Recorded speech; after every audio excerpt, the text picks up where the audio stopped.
What is up, ladies and gentlemen of YouTube? Grant from for review, and today we are back with another movie review of 2018. And today we are going to be looking at Pacific Rim Uprising. Oh wow! Ooh! How many of you have been looking forward to this? Yeah, whatever. Anyways, before I go into Pacific Rim Uprising, which I will get to later on in the video, I think it's very important to stress out this fact about Pacific Rim.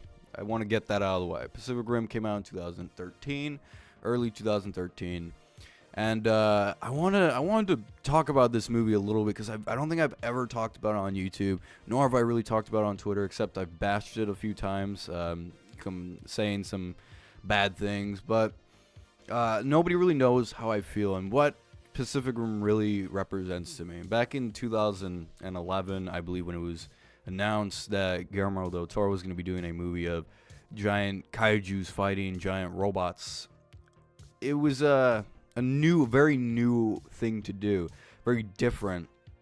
And I remember when my brother and I saw the trailers for the first time to Pacific Rim, we were amazed at how it was. It was so cool, so badass, and it was awesome. And when we heard that, like, it was inspired by Japanese anime and, you know, giant kaiju monster movies, giant mecha movies like from Japan, we really just got excited. And when Pacific Rim finally came out, it was a huge deal. I think this was like the biggest deal to it, bigger than Star Wars: The Force Awakens, to be honest.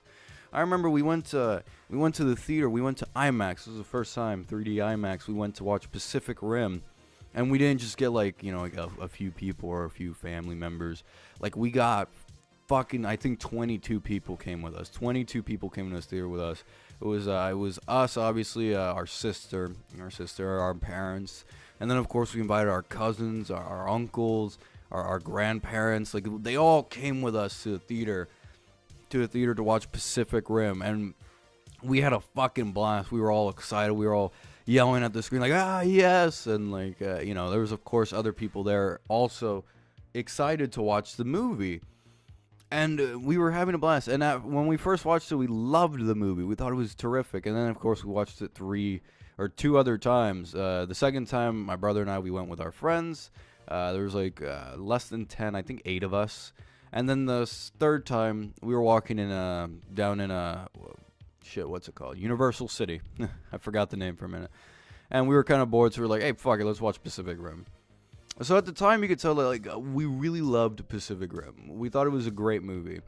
However, over time, when I got it on Blu-ray 3D, of course, it started to settle in that, yeah, this wasn't the best movie ever made. It was pretty flawed in certain areas, but I have to say I really admired the vision behind the project. I really admired the movie. Like, almost everything was set to perfection. The structure of the film was perfect. Like, it doesn't start off at the beginning where it's like, oh, look at the monsters. It's like, no, it's towards the end of the war. The world building is terrific. Like everything about the kaijus looked amazing. The city destructions were great. The Jaegers and how they were brought together. Like, the story was interesting. Like, the story was pretty interesting. The world building and the structure, like, it gives you there. You go a long time without action in the movie, and it's set for just character development, which is great. And then well, actually, the character development wasn't executed well, but I'll get to that. And then we have this really long action scene, and then we have the climax, and the structure was perfect. The action, the visuals, the vision behind it was great.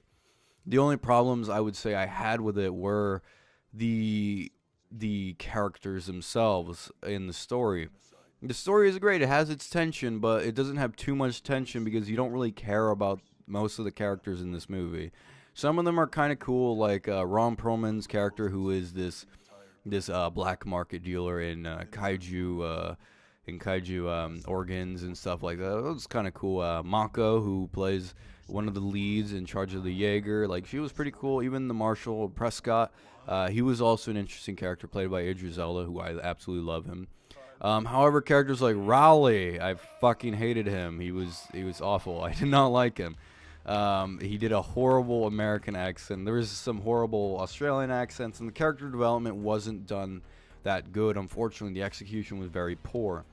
And because of that, there was no lasting impact with the characters themselves, except for, say, Prescott or Mako or even Ron Perlman to a lesser extent. Like, they had a little bit more to their characters than most, but still. I have to say the movie, to this day, it's a good movie. If I had to rate it to this day, it would be a 7 out of 10. It's a good film. I believe it to be a good film.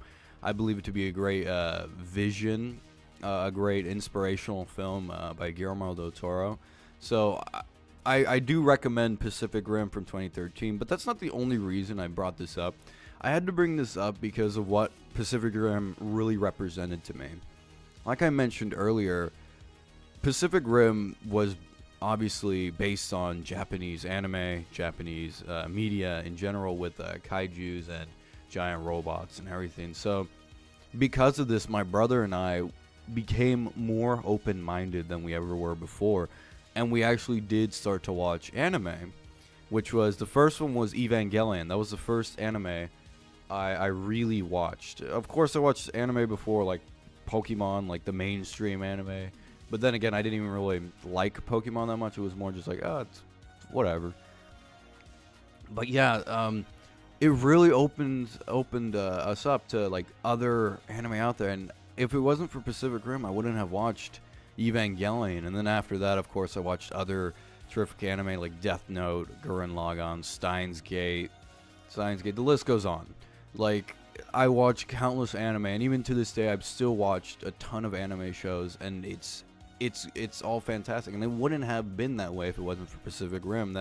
And if it wasn't for Guillermo del Toro's vision, I wouldn't have seen all this anime. Some of my favorite anime that I've watched over the years, like Gurren Lagann, like Fate Zero, like Cowboy Bebop, like Ghost in the Shell, like Kiss Him Not Me. I'm kidding about that last one. I mean, Kiss Him Not Me it's a good show. It's fine. Nothing to write home about, but it's not one of my favorites. It's just kind of a funny show. Kind of schlocky. But that's my point. I love all the anime. I love this anime that I've watched, and I love a lot of anime that comes out. Not everything. Some of it's trash, but you know, the point is that I was never into anime before. I never liked it before 2011. It was like, oh, anime, whatever. I never watched it. I never considered it.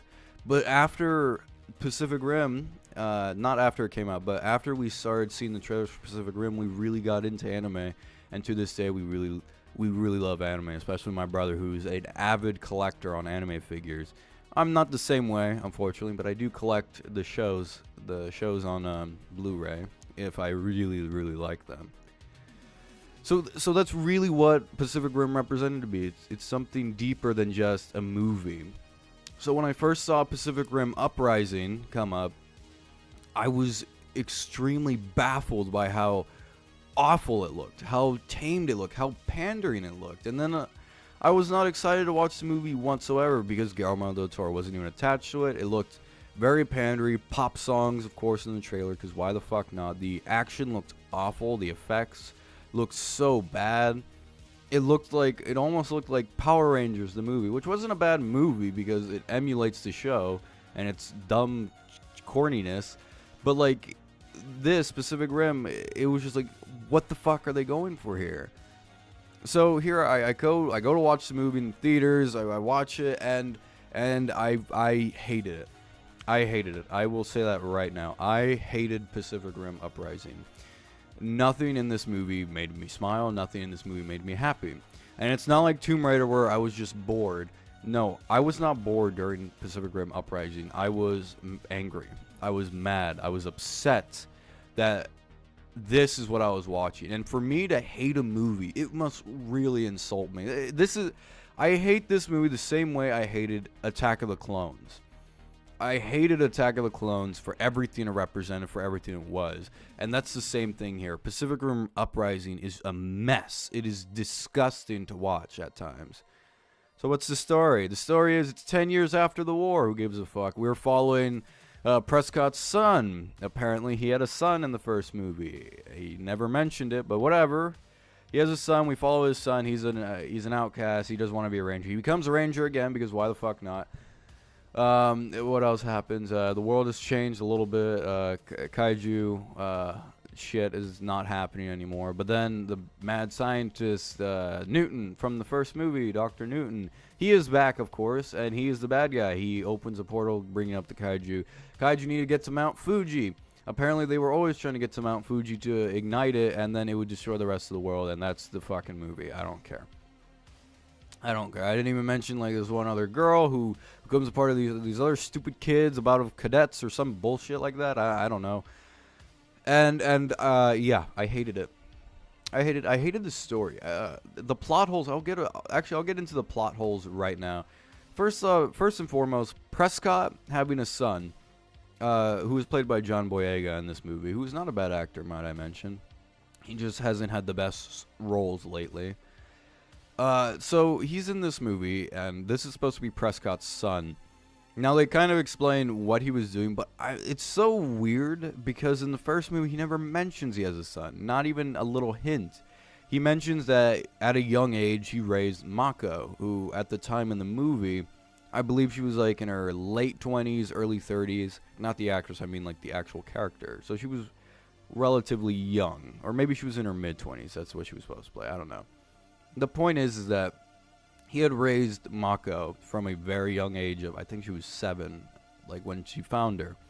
So that was his kid. That was his daughter, essentially. So to go from her, and now we're following Prescott, it's just like, wait, where the fuck was Prescott then? He didn't even mention him in the first movie. In the first movie, he more cared about Mako and said, like, I love you, Mako. I believe in you. And then he dies.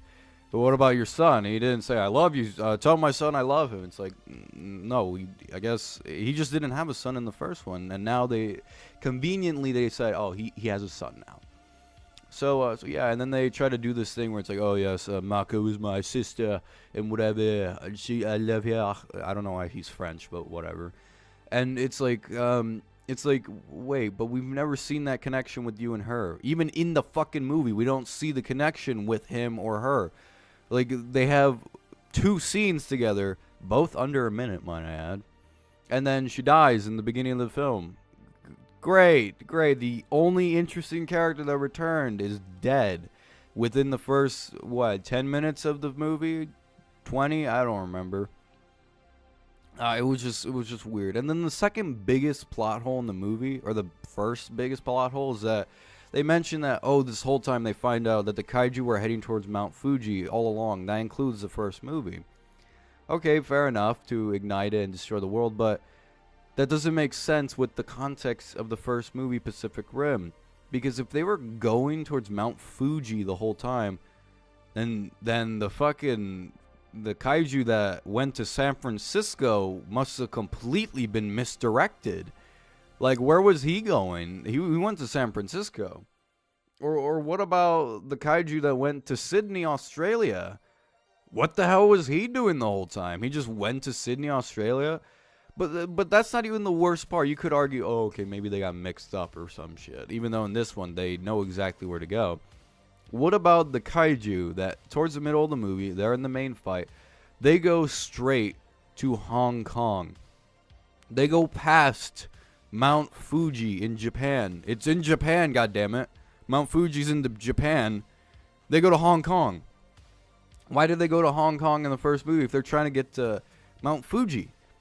That doesn't make sense. And you could say, like, oh, they spawn randomly around the world. Well, it's like, it still doesn't make sense, because even if we go by that logic, why was he barreling through San Francisco, the first kaiju? And if we go by the logic of the actual movie, there was only one portal, and that was in the center of the Pacific Ocean. So it's like, it doesn't make sense. Like, you completely created this really big plot hole. And they're copying Godzilla 2014 with the whole idea, like, oh, the cities, they weren't always trying to destroy them. It was just in their way. Like in Godzilla 2014, the American version, that is, they had it to where Godzilla wasn't actually trying to destroy the cities. They were just in his way. He was trying to kill the monsters that were getting away from him. That was it. So why are you copying Godzilla 2014 when Pacific Rim itself was better than Godzilla 2014? That doesn't make sense to me. But whatever. Just do your fucking pop songs. Do your pop songs. Have a bunch of stupid kids as cadets. That's another thing that pissed me off. Why are there a bunch of kids in this movie? Why do I have to follow kids all of a sudden? Is it because of Power Rangers? Are you pandering to the Power Rangers audience? Like, oh yes, look, we're Power Rangers. Look, we have kids. We have kids doing the Jaegers. It's like, no, give me the adults from before. The adults that were in their mid-30s. They're going through the midlife crisis. Why can't I have that? It sucked, but why can't I have that? This is just so unrealistic to me. I didn't buy it for a second, and the action was so lame that it was like, well, I couldn't even enjoy it either. Just to top it off, the destruction's boring, the action's boring, and the visual effects are terrible. And there's such a lack of vision in this movie. There's like such lack of vision. It's so cynical. I think that was one of the best parts of Pacific Rim, the first one, was that not an ounce of it was cynical. All of it was a vision that was created by a man who was passionate about his project. Here it just seems like they're pandering to the entire world. There were three instances, or three things in the movie that I noticed that was very pandering-like. Number one was, of course, Power Rangers. They had little kids. They had these bright and colorful Jaegers. Everything was lit up perfectly. It was very much Power Ranger-esque, like the movie. So they were definitely pandering to the Power Ranger audience. Number two were, of course, the dumb audience. The audience that doesn't want to think. The audience that's easily pleased. Let's just put in some pop songs in the trailer, some quick action will be good. Let's put in some stars, or John Boyega, fuck it, why not? Let's please the audience as much as we can. And then number three, which is probably the most important one, they were pandering to the Chinese market. And this is a big one. And this is actually the Chinese influence that has been annoying me lately when it comes to Hollywood. I haven't talked about this on YouTube before because I never find it necessary. But here I'm going to talk about it because it does feel necessary. Of course, the Chinese market in China is really big. It's huge, in fact. So, like, a lot of movies will make a ton of money there. And because of that, they tend to pander to the Chinese market. Ever ask yourself, why were there 2 Chinese men in Rogue One? Yeah.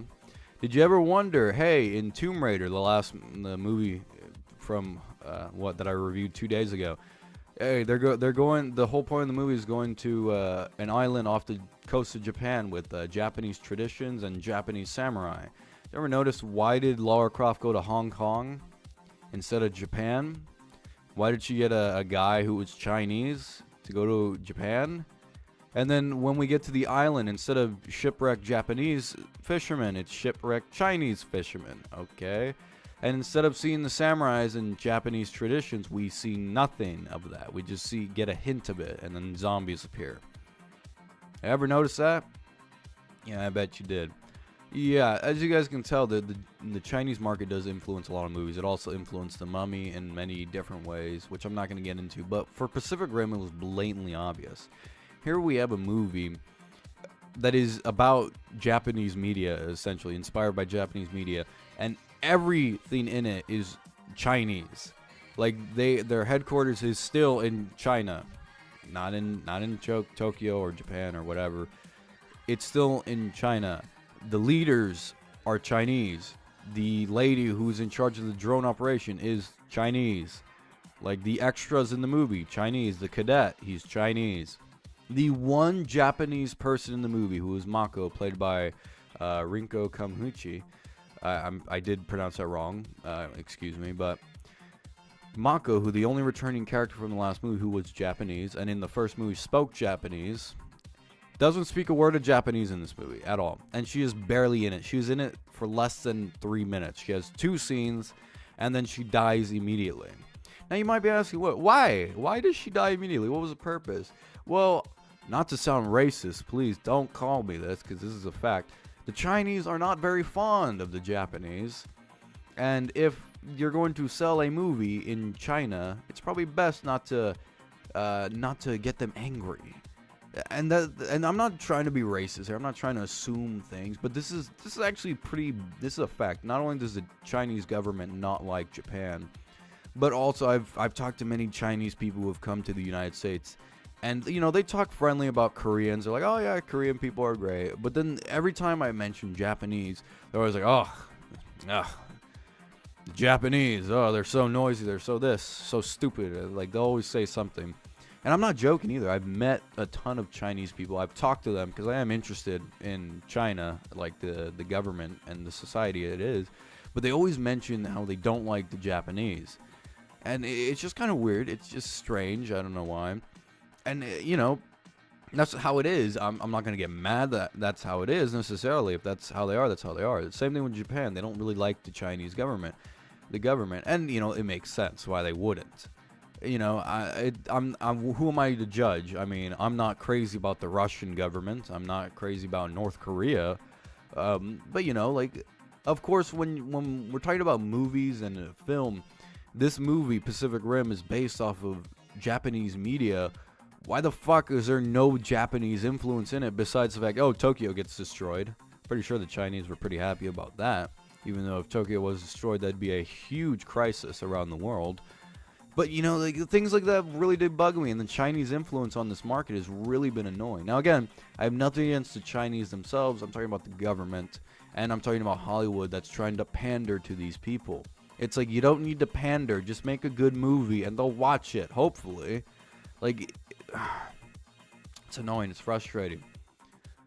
So, to wrap this up, kind of, the final verdict for Pacific Rim Uprising, it is an astounding 2 out of 10.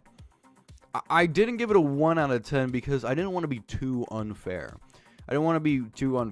Obviously, there might be a little bit of a bias because I absolutely hated this movie, everything it represented.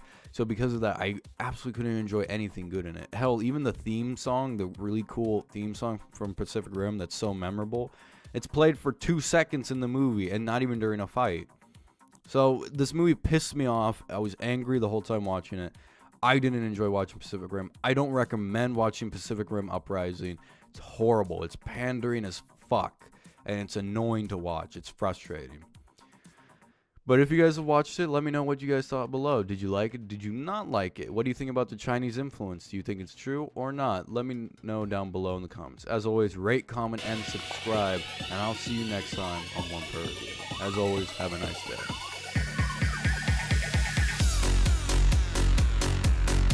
We'll be right back.